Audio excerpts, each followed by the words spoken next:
Ok, bonjour et bienvenue sur notre chaîne. Aujourd'hui dans cette vidéo, nous continuons l'application du théorème de Pythagore. Nous allons voir ça à travers un problème qui a été posé au brevet. On commence donc directement avec l'exercice 5. La hauteur d'un trapèze rectangle mesure 24 cm. Sachant que les diagonales mesurent 26 cm et 51 cm, calcule son aire, aide-toi d'un croquis. Donc ici, il s'agit donc d'un problème qui a été posé donc au brevet. Voici donc, on dit aide-toi d'un croquis. Donc l'élève devait être capable de reproduire cette figure-ci. Ici, on dit la hauteur d'un trapèze rectangle. Déjà, va falloir savoir matérialiser dans un trapèze rectangle. On sait bien que dans un trapèze, automatiquement, il y a au moins deux bases, deux côtés qui sont parallèles. Comme c'est le cas ici, AB, qu'on appelait petite base, et DC, qui est grande base, qu'on appelait grand B, doivent être automatiquement parallèles. Et on a donc quatre côtés. Donc c'est ça le trapèze. Maintenant, trapèze rectangle, pourquoi on voit la hauteur de trapèze ici qui est AD. On voit que la hauteur du trapèze ici, on voit que c'est perpendiculaire à la petite base aussi est perpendiculaire à la grande base ici. C'est pour ça qu'on parle de trapèze rectangle. Alors qu'ordinairement, on voit aussi les trapèzes qui se matérialisent comme ceci. On voit les trapèzes qui se matérialisent comme ceci, mais ceux-ci ne sont pas des trapèzes rectangles. Donc, pour que ça soit trapèze rectangle, il faut qu'un de ses côtés soit perpendiculaire aux deux bases comme ici. Et un trapèze a bien quatre côtés. Une fois qu'on comprend, il y a que la notation d'un trapèze rectangle, on dit sachant que les diagonales mesurent 26 cm et 51 cm. On peut voir ici comment on a tracé la petite diagonale DB qui mesure 26 cm.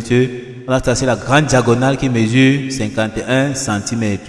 Donc voilà comment on a donc reproduit la figure. Maintenant que ceci est fait, la question posée c'est calcul son aire. Il va falloir aussi savoir que la surface ou bien l'aire d'un trapèze, c'est tout simplement, donc l'aire d'un trapèze, c'est égal à la grande base plus la petite base, le tout fois la hauteur divisé par 2. Donc voici la formule qui nous permet donc de calculer l'aire d'un trapèze. Grande base qu'on appelait petit b plus petite base fois la hauteur qui est AD qu'on appelait ici H. D'accord? Le tout divisé par 2. Maintenant le problème ici dans cet exercice c'est que on ne connaît pas la grande base, on ne connaît pas la petite base. Mais on connaît quand même déjà la hauteur ici qui est AD. On nous a dit que ça mesurait 24 cm.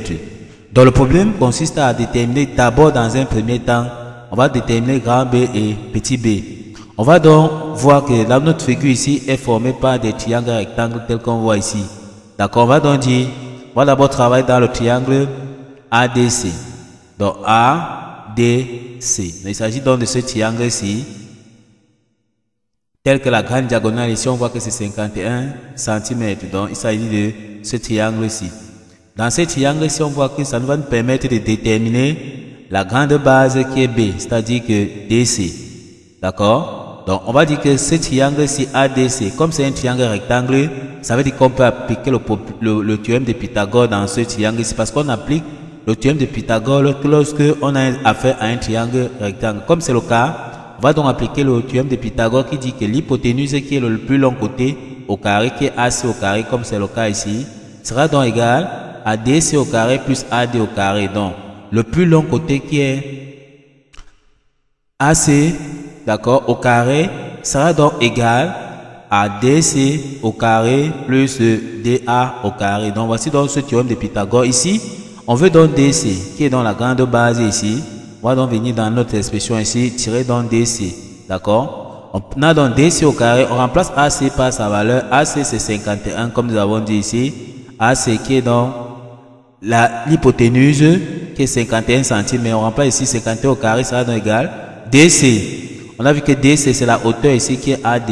Ça vaut donc 24 cm. On remplace DA par sa valeur ici qui est 24 au carré. En calculant 51 au carré, ça nous donne 2601. En calculant 24 au carré, ça nous donne 5575. On va donc dire DC au carré ici sera donc égal plus 576 ici traverse pour aller donc de l'autre côté à gauche pour retrouver 2601. ça devient donc négatif. On fait donc 2601 moins 5, 5576, d'accord, ça nous donne 2025. Donc DC au carré est égal à 2025. Ici, ce n'est pas DC au carré qu'on veut, mais c'est DC. Donc on va dire que DC qu'on cherche sera tout simplement, donc DC sera donc égal à racine carrée de 2025. Or, si on calcule donc racine carrée de 2025, ça nous donne tout simplement 45. Donc, DC sera donc égal à la grande base qu'on cherche, qui sera donc tout simplement 45 cm. Donc, voici la valeur de la grande base que nous avons trouvée qui est DC, comme on a vu tout à l'heure. Une fois que c'est fait, on va donc passer aussi au calcul donc de la petite diagonale qui est AB, ou bien petit b, d'accord, c'est-à-dire la petite base. On va maintenant prendre dans le triangle rectangle DBA. Donc, DBA. Donc, on va travailler dans ce triangle rectangle DBA, rectangle en A. Comme on a fait toujours un triangle rectangle, ça veut dire qu'on peut appliquer le théorème de Pythagore dans ce triangle rectangle. Une fois qu'on a compris ceci, on va encore appliquer le théorème de Pythagore qui dit DB au carré, c'est-à-dire le plus long côté qui est l'hypoténuse au carré, sera donc égal à AB au carré plus AD au carré. Donc c'est ça le théorème de Pythagore que nous avons écrit ici. Or ici, dans cette expression, c'est AB qu'on veut, c'est-à-dire qui est la petite base. Donc AB, c'est AB au carré, c'est ça qu'on va chercher à isoler. On remplace donc DB par sa valeur. On a donc DB, c'est 26 cm, c'est ça ici. D'accord. On remplace aussi AD par sa valeur. On a vu que AD, c'est la hauteur qui est 24 cm. On élève donc DB au carré, 26 au carré et 24 au carré. 26 au carré donne 676 et 24 au carré donne 576. On tire donc AB au carré, ça veut donc dire que AB au carré sera égal, plus 576 va traverser donc pour aller de l'autre côté à gauche. D'accord, quand ça traverse l'égalité, ça devient donc négatif. On aura donc 676 moins 576, ça nous donne 100. Donc AB au carré est égal à 100. Comme tout à l'heure, ce n'est pas AB au carré qu'on veut, mais c'est AB. On va donc dire ici que AB, donc on va dire ici tout simplement que AB est égal à racine carrée. Donc on va même dire AB est égal à la petite base qu'on veut, qui est égale à racine carrée donc de 100. Or, on sait que la racine carrée de 100, c'est tout simplement 10. Donc, on peut donc dire AB égale donc à la petite base qu'on cherche, tout simplement égale à 10 cm. Donc, voici ça qu'on a donc trouvé, la petite base donc de notre trapèze. Maintenant, il est question donc de trouver la surface. Comme on avait posé la formule au départ, l'air est égal ou bien la surface est égale à la grande base plus d'un trapèze est égal à la grande base plus la petite base par hauteur sur 2. Nous venons de trouver la grande base, nous allons de trouver la petite base. On peut donc passer à l'application numérique. On va donc gommer ici pour avoir l'espace de travail.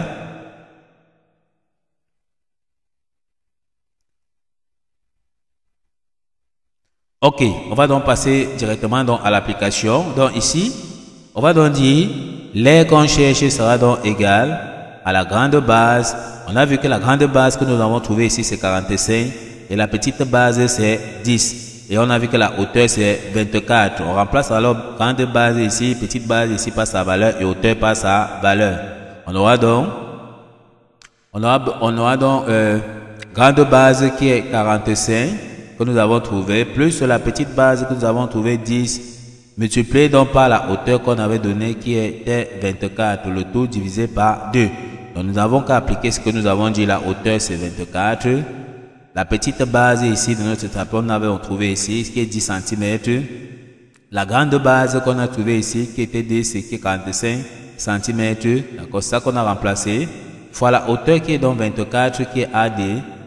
Le tout divisé donc par 2. Donc ici, pour effectuer ce calcul, il faut faire attention. Il va falloir calculer d'abord l'intérieur de la parenthèse. Donc on va faire 45 plus 10. Ça va nous donner 55. Donc on va dire l'air est égal à 55 multiplié donc par 24, le tout divisé par 2 ici.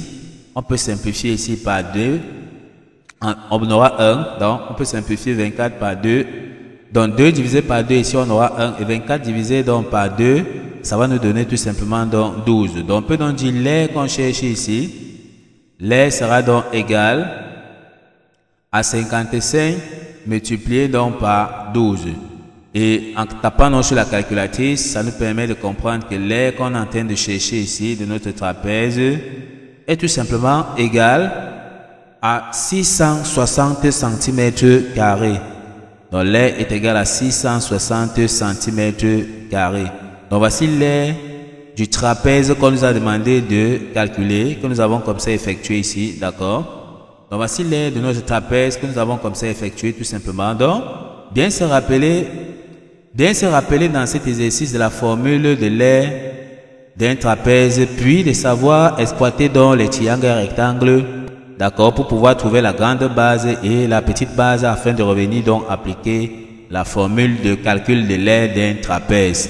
Ok, nous sommes donc arrivés au terme de cette vidéo. Ne manquez pas de vous abonner à la chaîne, de liker la vidéo, de partager la vidéo aux proches et amis et d'activer donc la cloche de notification pour ne plus manquer nos prochaines vidéos. Sur ce, à bientôt.